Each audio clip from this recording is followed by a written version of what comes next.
La France est un pays important pour la Chine. La visite de Xi Jinping s'inscrit dans le cadre du 60e anniversaire de l'établissement des relations diplomatiques entre la France et la Chine,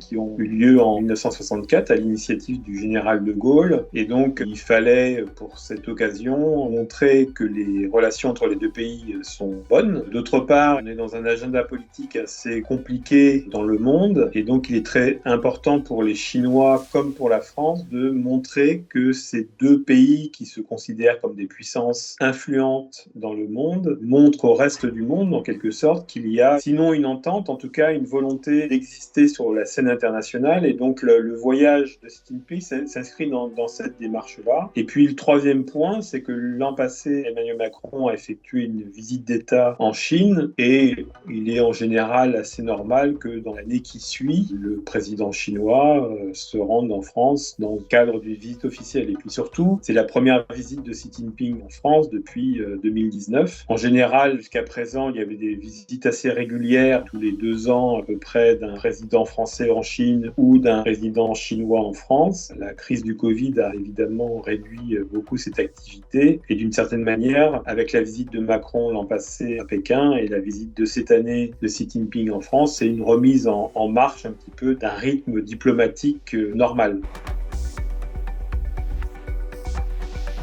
Historiquement, il faut rappeler que la reconnaissance de la Chine populaire par la France en 1964 n'était pas quelque chose d'absolument acquis à l'époque. Il y avait peu de pays qui étaient prêts à le faire. La France était une puissance nucléaire, qui a été une puissance qui se voulait indépendante de toute grande puissance. À l'époque, les États-Unis et l'Union soviétique. À l'époque, la Chine n'avait pas de bonnes relations ni avec les États-Unis ni avec l'Union soviétique. Et donc, la France était apparue à ce moment-là comme un pays important, avec une certaine puissance qui venait en quelque sorte, sinon au secours, en tout cas en soutien de la Chine, en considérant que la Chine était un pays avec qui il fallait discuter. Et donc pour les Chinois, qui sont très friands d'histoire et qui estiment qu'il faut toujours se rappeler du passé, l'entretien de cette relation bilatérale est très importante.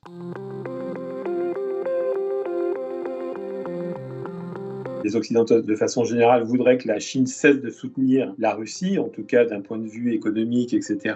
Mais c'est quelque chose qui n'arrivera pas parce que la Chine n'a aucun intérêt à le faire. On voit bien qu'aujourd'hui, la Chine se sent encerclée. D'un côté, il y a l'Inde, qui est le bastion sur lequel les Occidentaux s'appuient aujourd'hui comme grande puissance en Asie pour être un mur devant les ambitions chinoises. Et puis, les Américains construisent petit à petit, depuis quelques années, un réseau ou un renforcement de leurs alliances avec le Japon. On a vu là récemment le sommet trilatéral entre Japon, Philippines et États-Unis à Camp David. Il y a l'AUKUS entre la Grande-Bretagne, l'Australie, les États-Unis. Et donc les Chinois voient que les Occidentaux, donc les Américains en premier lieu, tentent effectivement de les contenir un peu par tous les bords. Et évidemment, si les Chinois devaient abandonner la Russie, ils seraient aussi encerclés par un ennemi en quelque sorte. Et puis par ailleurs, je ne pense pas qu'ils soutiennent absolument la Russie dans l'attaque et l'invasion du territoire ukrainien. Les Chinois peuvent en revanche être des acteurs, on va dire, actifs dans une solution pacifique. Donc il faudra bien un moment que les gens arrivent à discuter autour d'une table. Donc il y a une initiative qui a été lancée